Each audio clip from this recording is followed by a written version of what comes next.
Okay, students, in this lab we're going to talk about the thickness of aluminum foil lab that your classmates are doing at school.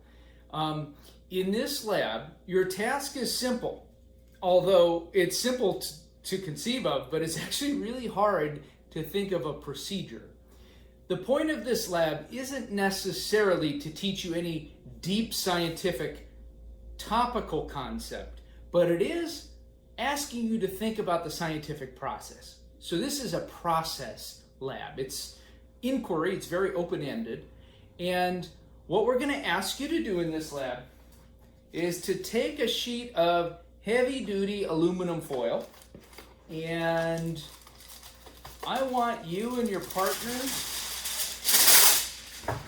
to be able to come up with an estimate for how thick this foil is.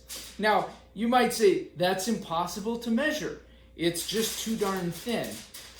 Not necessarily. I'm going to give you some hints to give you some direction for this lab, but I really want you to think about how we can come up with a way to measure the thickness of a piece of aluminum foil. The materials that you'd have access to would be a metric ruler or meter stick, standard centimeter markings and millimeter markings if you go smaller. We have a pair of scissors, which you could use to cut the aluminum foil or shape it however you'd like. We have a scale, a handheld scale that's good to the hundredths of a gram. And of course, the aluminum foil. Now, the big task of this lab is to really think.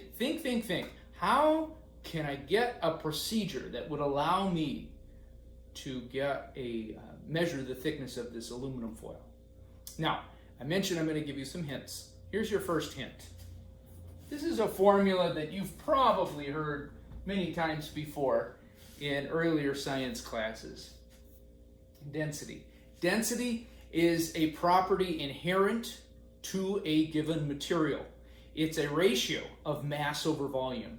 So it doesn't matter whether we're talking about a small size sample of the material or a larger size sample of the material, the density should always work out to be the same.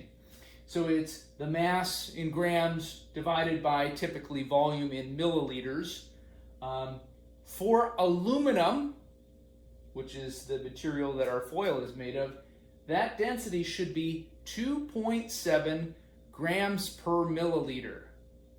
Now, I'm going to give you some time to think about a procedure and to write it out. Actually jot down the steps that you would take. And then I'll come back in a couple minutes to give you another hint. Okay, time for hint number 2. The first hint again was that density equals mass divided by volume, and aluminum's density is 2.7 grams per milliliter. Now for hint number 2. You're taking a sheet of aluminum foil, and it has a clearly measurable length and width. You can easily get 2 dimensions of that piece of aluminum foil using a standard ruler. What we're missing is the thickness. Now, even though that thickness is really small, too small probably for your ruler or even the human eye to accurately measure, nevertheless, it does have a thickness that's not 0. So, here's hint number 2.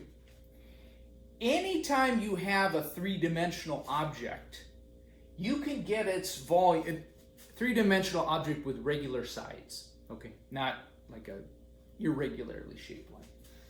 You can get its volume by considering its length, its width, and its thickness, however small that thickness may be. So if you multiply length times width times thickness, you'll get that foil's volume. And volume is one of the pieces of density. That's hint number 2. Hint number 3. This is probably the simplest, most straightforward hint, but used in the right context, this could be the key to unlocking your procedure. To review, hint number 1, density is mass divided by volume, and for aluminum, that density is always 2.7 grams per milliliter. Hint number 2, any sheet of aluminum foil has a length, a width, and even though it's really, really small, does have a thickness. You can find the volume of the sheet of aluminum foil by multiplying all 3 of those together. Now for hint number 3, this may seem really painfully obvious.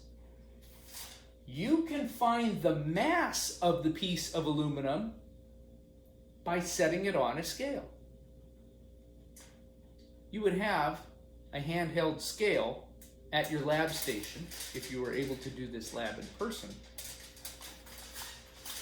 And this lab scale turns on, just got to press the on button.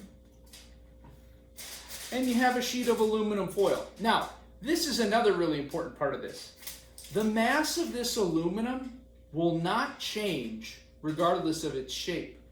So I could fold this in half, and I have not changed the mass of this aluminum foil.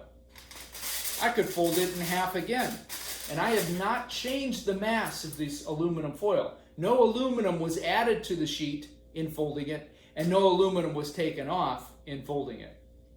In fact, I could even bunch this up into a ball, and the mass of the aluminum sheet is still right here, unchanged. It's in a different shape than it was, but that doesn't change its mass. And once it's in this convenient shape, I could just set it on the scale and get its mass. With those 3 hints, I want you to write out a good, solid procedure for finding the thickness of something so thin you can't measure on your own with your own eyes and a metric ruler. Maybe theoretically you could have a super precise scientific computerized ruler to measure the thickness of the aluminum foil, but let's say barring that as a possibility, I want you to think through the procedure that you would need to take to get the thickness of the aluminum foil. Good luck.